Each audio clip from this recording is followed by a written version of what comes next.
Hello, everyone, and welcome to Slash Film Daily for March 16th, 2018. My name is Ben Pearson. I'm the senior writer at slashfilm.com, and I'm joined today by Slash Film weekend editor Brad Oman Hey, that's me. and Slash Film writer Chris Evangelista. Hello.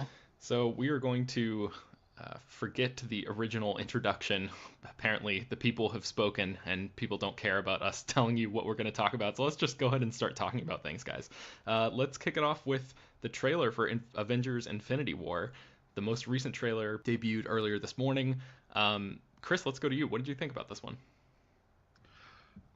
It's all right. I feel like I'm Ebenezer Scrooge, and this trailer is Christmas, and I just don't really get it. I mean, I like these movies. I have no problem with these movies, but this trailer, I don't know. I saw everyone like freaking out about it on Twitter, and I just watched it with that looks fine. I mean, nothing looks real to me in this movie. Everything looks CGI and really brightly lit. It just doesn't look that exciting to me. But I'll be there opening day. I will gladly see it. But I'm the outlier here in that I'm not as blown away by this as seemingly everyone else. Okay, so Brad, are you as blown away as everyone else?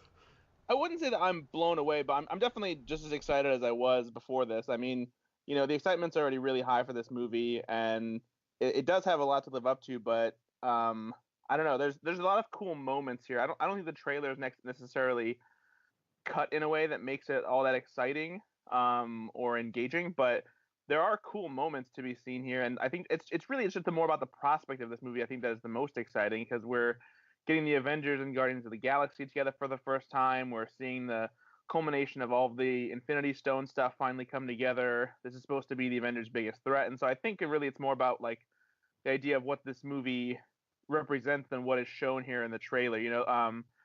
I feel like they're holding back a lot of the best stuff because they know that this is going to be huge.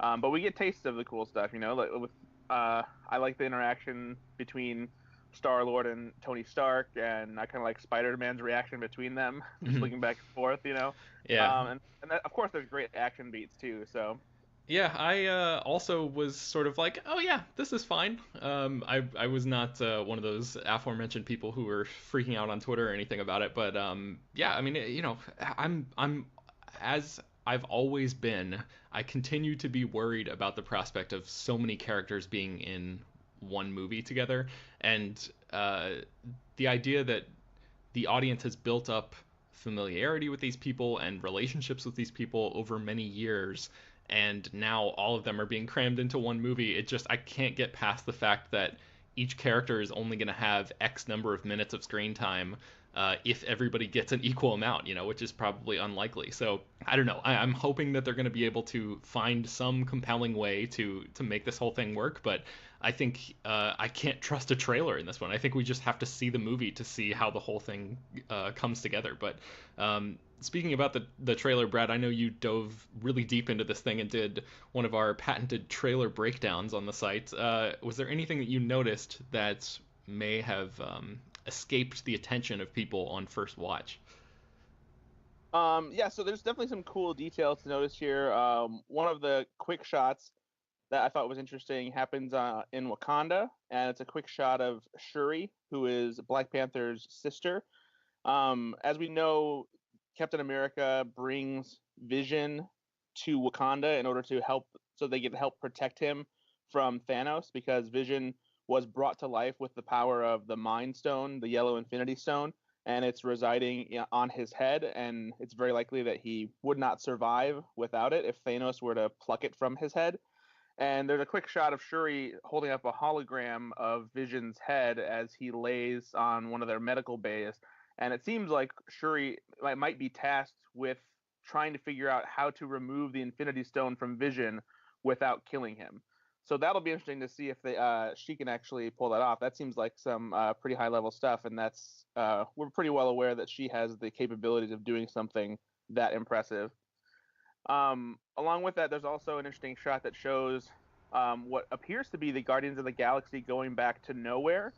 If you don't remember, Nowhere is where the Collector's collection resides. It's in that location that looks like a giant skull that has been where the brain matter is being removed from it and used and sold for various things. It looks like it's a dark shot, but they're walking off of their new ship that they have, but you can see one of those little industrial vehicles that Rocket Raccoon flew around in the original Guardians of the Galaxy. And my best guess as to what they're doing there is, you might remember that even though the Guardians brought the purple power stone to the Collector, before that, the Warriors 3 brought the Ether, which is the Reality Stone, the Red Infinity Stone, for safekeeping in the Collector's collection. So it's very likely that they are gone to see if they can track it down there, and maybe it's still there somewhere amongst the rubble after that explosion happened with the Power Stone on the first one. But we'll have to see how that pans out. There's plenty of other cool details too. Interesting. I think my favorite thing that I think it will be most intriguing is there appears to be a flashback sequence involving Thanos and a tiny Gamora. There's a quick shot of a tiny green hand grabbing Thanos' big purple hand, and he's walking down this kind of like city street. It looks like Asgard, but I imagine that it's probably Gamora's homeworld, and this is where she's taken from her family because Thanos took her from her real father and turned her into his adoptive daughter and trained her to become this weapon. Because it looks like there's destruction happening on that world too. So maybe he came and took over this, place and then took Gamora away from her family. So that should be interesting to see a backstory about Gamora and likely Nebula too, as to how they grew up with Thanos, and it might give us an idea as to who Thanos is as a character. Cool. One thing that is not in this trailer for Avengers Infinity War is Hawkeye. Chris, do you know why Hawkeye is MIA from this trailer? Yes, so like you said, Hawkeye's not in the trailer. He's not on the poster either that was released today that features approximately 8,000 characters, but not him. Our own Peter Serretta went to the Infinity War set, and he talked to the Russo brothers, the directors, and they provided a little insight about where Hawkeye is. Joe Russo said, coming out of Civil War, he's in the same position that Cap and Falcon are at the end of the movie. Coming into this movie, characters on Cap's side coming out of the Civil War, some made certain decisions and others made other decisions that led to different paths in them dealing with oversight in this movie in a different way. So Hawkeye's on his own journey in this movie. End quote. So he'll be in the film. They're keeping him out of the marketing for some specific reason, which I'm sure will become much more apparent when we all see the film. Do you have any theories about where Hawkeye could be? I don't know. Maybe he's at his farm chilling with his wife. Maybe, I don't know. Well, I guess we'll find out sooner rather than later. I have a feeling even before the film comes out, something's going to leak, as tends to be the nature of spoilers like this. Someone's going to figure it out sooner rather than later. Yeah, Brad, do you have any theories about Hawkeye? I think he's looking for those chems that he never got from the Bourne Legacy. Oh, man. Poor Jeremy Renner. Okay, so let's move on to the next topic of discussion, and that is Ava DuVernay is going to be directing a movie called The New Gods for DC Films. So Ava, who most recently directed A Wrinkle in Time, she actually flirted with Marvel for a little bit about the potential of directing Black Panther before ultimately deciding that she probably wouldn't have the creative control that she wanted on that movie. So she ended up passing on that project, and now she has sort of gone across the aisle, and she's going to be working with Warner Brothers and DC to direct an adaptation of The New Gods, which is based on a comic created by Jack Kirby.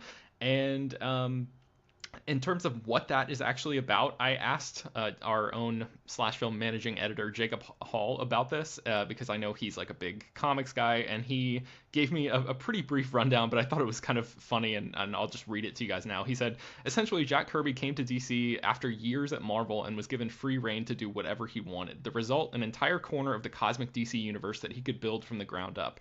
And that name is literal. These are the actual new gods of the universe, powerful beings with ambitions and hopes and schemes and takes that are downright Greek myth in their tone and presentation. It's no-holds-barred insanity from a master artist allowed to swing for the fences. That's why it's so hard to explain. There's no real hook here beyond Kirby went nuts and DC published it. Every character and nook and cranny is undiluted crazy sauce. So I thought that was a pretty good recap of what this movie is going to be about. I mean, to put it in very simple terms, it's essentially, it has the potential to be DC's version of Guardians of the Galaxy. It's a very space cosmic-y kind of story. One of the characters that Kirby created for this comic was Darkseid, who is I guess it's the DC Universe's equivalent of Thanos, basically, this big bad alien creature that wreaks havoc throughout the universe. And even though Darkseid was teased briefly in Batman vs. Superman Dawn of Justice, it appears that this story is not going to take place in the traditional DC Films timeline that movies like Man of Steel and Wonder Woman and Justice League take place in.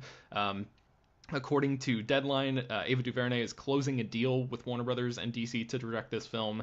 It's going to have a similar budget to A Wrinkle in Time, which is like around $100 million, maybe more. And currently, quote, "there is no connection to the studio's other DC worlds." So to me, it sounds like this is probably going to be it's going to sit alongside the Joker origin movie as one of those projects that is under Warner Brothers yet to be announced production banner, that I guess they're like splitting DC movies into two kind of universes, where one is like the traditional trackable timeline, and the other is more like one-offs that don't necessarily have to be involved and cross over with the other movies that exist in that world. So yeah, this sounds like it's going to be the latter, even though there is that Darkseid connection there that seems like maybe they would want to put that in the traditional continuity, but I don't know.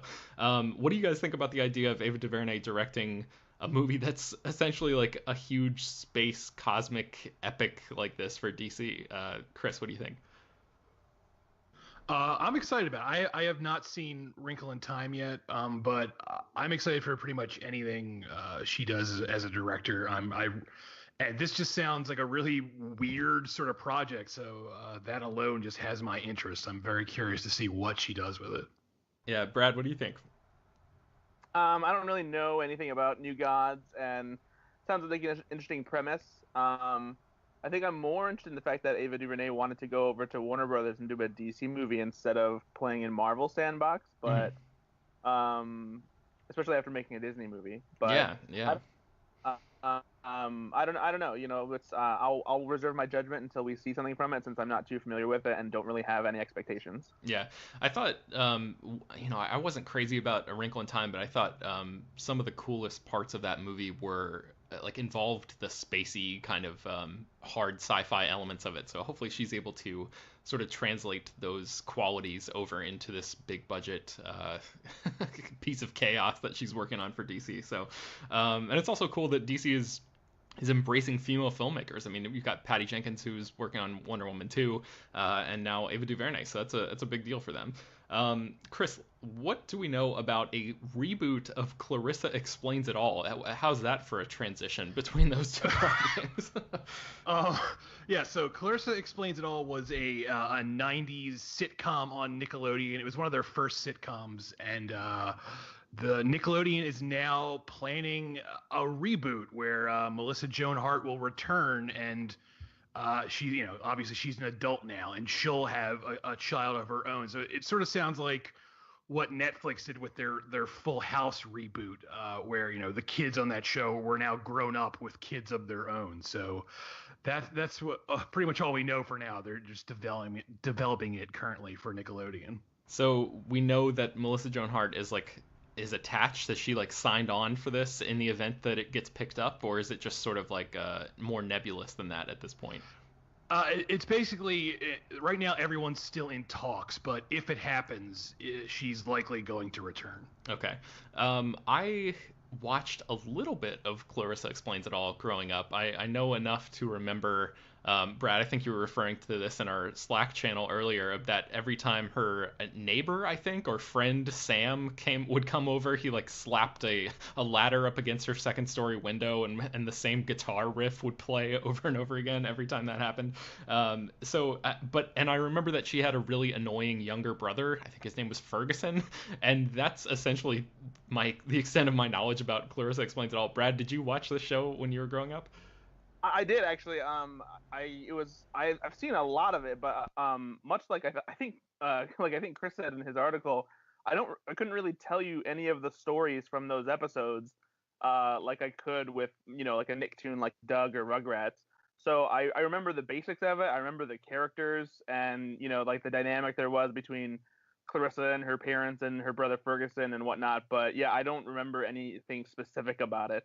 Yeah, I don't know. It'll be interesting to see if they can make this work as like a series that comes back. There's obviously plenty of nostalgic, 30 somethings who are probably interested in seeing what happened with this show from the 90s in today's society, I guess. How many people, though, do you think among our age group or age bracket or demographic or whatever, do you think are actually going to tune into a Nickelodeon show, though? I mean, like, I wonder how much of I'm sure the numbers exist out there somewhere, but for like Girl Meets World, for example, like how many of the people who watched Boy Meets World when it was on the air actually tuned in regularly to see Girl Meets World? Or is it just a name brand thing that maybe like the older, like us, like the parents could offer this up as a suggestion to their kids or something, like what do you think about that? Yeah, I think it'll probably be something where the adults maybe tune in for the first few episodes, maybe with their kids, and then like kind of let their kids go out and be like, all right, this is yours now. Yeah. Personally, I actually stuck around and watched Girl Meets World just because I was interested in seeing if the show would capture what the original Boy Meets World was, because for as goofy as you could say it was for being an ABC sitcom, it tackled a lot of storylines that most other sitcoms wouldn't. There was a lot of very genuine and authentic ideas that came into, especially because like Corey's friend Sean, played by Ryder Strong, was a kid who was kind of from the wrong side of the tracks. He was around middle class, maybe even less so. You might consider him being a little bit poor, and they tackle a lot of those issues. And like his dad essentially abandoned his family, and there was a lot of stuff about broken families and all these different issues that most shows that were on ABC or other networks at that time didn't tackle. Mm-hmm. And so I wanted to see if Girl Meets World did that. It didn't as well, even tried because of the Disney show, so it was like, ooh, cheesy too. I don't know, maybe Nickelodeon, for lack of a better word, has some guts to do something like that. Nice. Yeah, we'll see. I mean, I'm curious just from a morbid curiosity standpoint of this. I know it's not anything I'm going to regularly watch, but yeah, I'm interested to see if the younger crowd will give a crap about a Clarissa Explains It All reboot. But speaking of nostalgia, let's talk a little bit about Ready Player One. I know, Brad, you're really looking forward to this movie. Chris, are you looking forward to this? I know it's a Spielberg movie and you're a big Spielberg fan, but this one, I'm not sure where you fall on this one before you've actually seen it. Let's just say if Steven Spielberg weren't directing this, I would probably never go see it. But because it's him, I have to see it. But okay.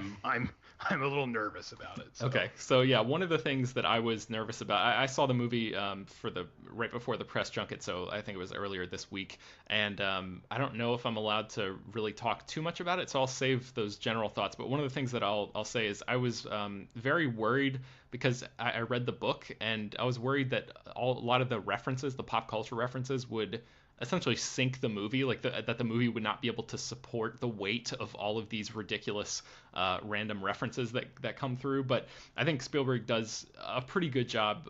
I mean, I'm trying to come up with a way that's diplomatic about saying this, but there are definitely a ton of references in the movie, but they're not nearly as annoying as they could be. And they're not as annoying as, frankly, I found them to be in the book, because it's a lot different just seeing some little character fly by really quickly on the screen than reading the author, sort of smugly describe things in excruciating detail in the pages of a book. So I think fans who are a little bit worried about that can largely put your worries to rest. But one of the, we were talking about the movie has a bunch of references in it, but one of the references that was actually in an original version of the script that Spielberg ended up cutting out was to Close Encounters of the Third Kind. So Zach Penn, who is one of the screenwriters, mentioned at the press conference that he wouldn't let the writers put in the mothership from Close Encounters, and Spielberg said, there comes a point where I would have had to just refer to somebody else who liked my movies and not make a movie about my movies. I let a couple of little iconic characters in for my films,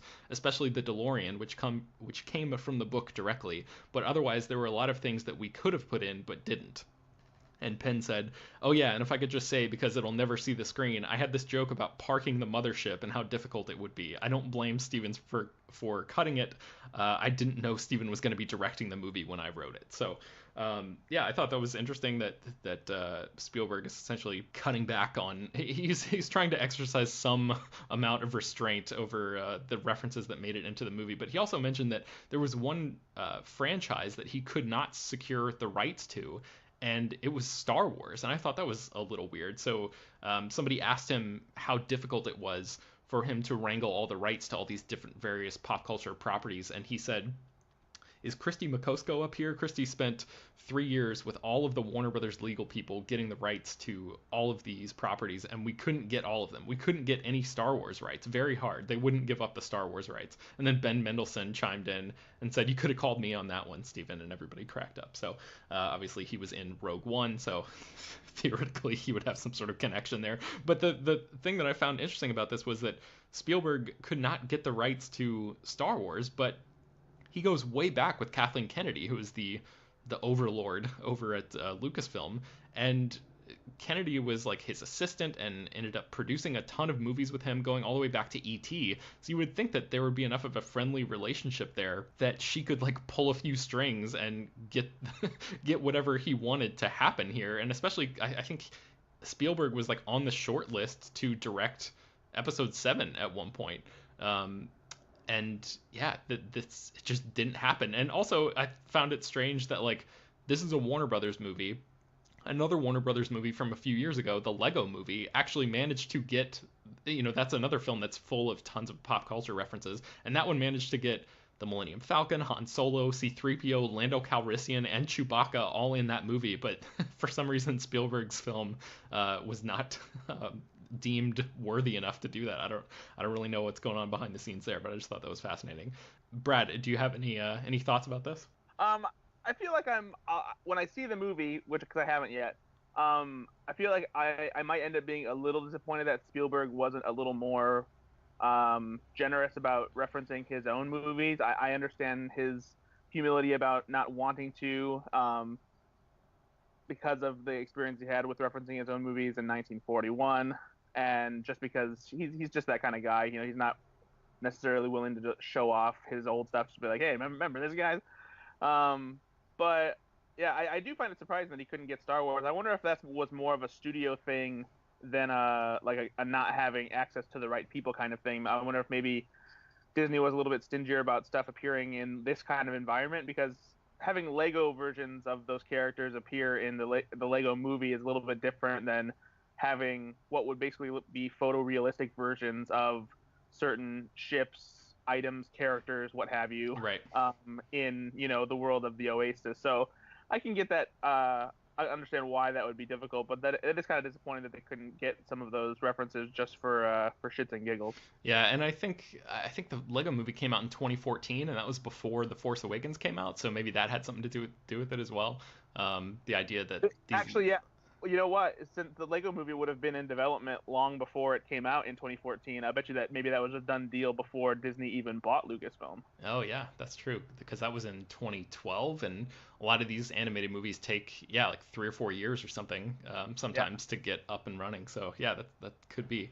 All right, so let's move on to our next item, and that is a slasher movie is coming to Netflix, a brand new one. Chris, what do we know about this one? So Sean Levy, who is the producer of Stranger Things, and James Wan, who directed The Conjuring and Insidious, and also Furious 7 and Aquaman, they're teaming up to adapt this a novel by Stephanie Perkins called There's Someone Inside Your House, which is described as a coming-of-age slasher film, which is a combination I don't think we've really ever seen before. So that instantly has my curiosity there. And it's about a girl who moves to a small town, and people in her town, her fellow classmates, start dying in very gruesome ways. So It sounds interesting. James Wan, even though he's involved, he's not directing it, but he's helping develop it with Sean Levy. So I'm curious about this. Hopefully it'll turn out well and not like Netflix's The Babysitter, which is another horror movie they made, and it was terrible. So we'll see. Yeah, Netflix. I mean, I think we wrote earlier this month that they're going to be releasing like 700 pieces of either movies or TV original content this year. So I don't know. The odds are sort of against them with that much, with the sheer amount of content that they're producing. But yeah, I'm hoping this one's good. It sort of reminds me I guess in vague terms, the concept, the premise reminds me of that movie that Joseph Kahn directed, Detention, I think it was, which is also like a slasher movie set in a high school. Brad, did you see that movie? I have not seen it. Okay. What do you think about this one? Have either of you read the book by Stephanie Perkins, by the way? I have not. Nobody. No, Okay. I haven't either, but I'll probably pick it up before I watch this whenever it comes out. Okay. Yeah, Brad, what do you think about the idea of a coming of age slasher movie? It sounds kind of creepy. I mean, I guess you could say that maybe we got a little bit of a coming of age slasher film with Rob Zombie's Halloween, since he gave Michael Myers an origin story. But I don't know, like when they say coming of age, because like for me, coming of age movies are charming and kind of delightful, and they remind you of growing up and like the trials and tribulations of that. And so like, are we supposed to identify with like a serial killer who is growing up and becoming a serial killer and feel sorry for him? Is it going to have the same elements of the coming of age movies that we like, things like Boyhood, or I don't know why I'm blanking on coming of age movies, because I like them so much. But like it just seems like a weird blend to me. I feel like it might have a hard time striking that doesn't make you feel weird.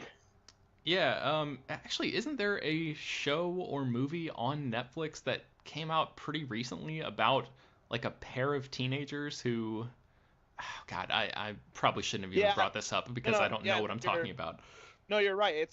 That's kind of the same thing. They're basically both kind of sociopaths, psychopaths, just teenagers with these dark tendencies. And one of them is on the verge of basically like becoming a murderer. It's the end of the fucking world. Oh, that's right. That's right. Okay. And so yeah, but like I don't know. That's kind of I guess that if they're doing something like that, it could work because it's dark comedy, and it plays up some of those darker aspects for laughs. But I mean I don't know. Like I'm not saying it can't work, but it just sounds kind of weird to describe it like that. Yeah, and Chris, you mentioned in your article that James Wan is not directing this, right?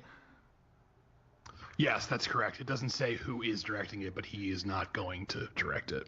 And Sean Levy is the guy he's one of the producers of Stranger Things, and I think they sort of name check Stranger Things in one of the descriptions for this movie. Is that right? Yeah, it's apparently has that same nostalgic 80s, and they also reference the 90s sort of slasher movie tone mixed with John Hughes is how they're describing it. So again, I mean, that just sounds like the sort of thing like a producer says in a pitch meeting because right. It sounds good. We're like, we'll see if it actually turns out that way. Yeah, definitely. All right, let's move on to our last item of today, and that is the Star Wars The Last Jedi commentary. Brad, you listened to this and actually wrote up an in-depth article about everything we learned from that. I don't want to ask you to rehash that entire thing. I want to encourage people to go to the site and check it out. We've linked to the article and all these other articles that we've talked about in the show notes for this podcast episode. But can you tell us, I don't know, maybe your 2 or 3 favorite things that you learned from the Last Jedi commentary? One thing that I thought was pretty cool was when they were shooting the shots of Kylo Ren's smashed helmet on the floor after he throws a hissy fit in the elevator on the Star Destroyer. Mm-hmm. Originally, the helmet when they were shooting it was just kind of split in two a little bit, and you could still see its full form. And once they had gotten some shots with it, Rian Johnson said, "You know what?" He's like, I feel like we need to break it more. And I guess he just went and just smashed the helmet like himself, like just went and just started stomping on it and crushing it. And then that's when they shot and what they ended up using in the movie. So I thought that was kind of cool. Nice. For anyone who was kind of disappointed with how how Kylo Ren kind of lost the helmet and, basically reneged on what J.J. Abrams had set up for his character. The explanation behind as to why he made this change is pretty interesting. You can either read the article to find out about, or just listen to the whole commentary yourself.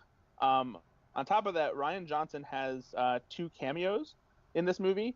You don't ever see his face, but you do see his hand. His hand is actually the one that reaches up to grab Han Solo's golden dice off of from the Millennium Falcon cockpit.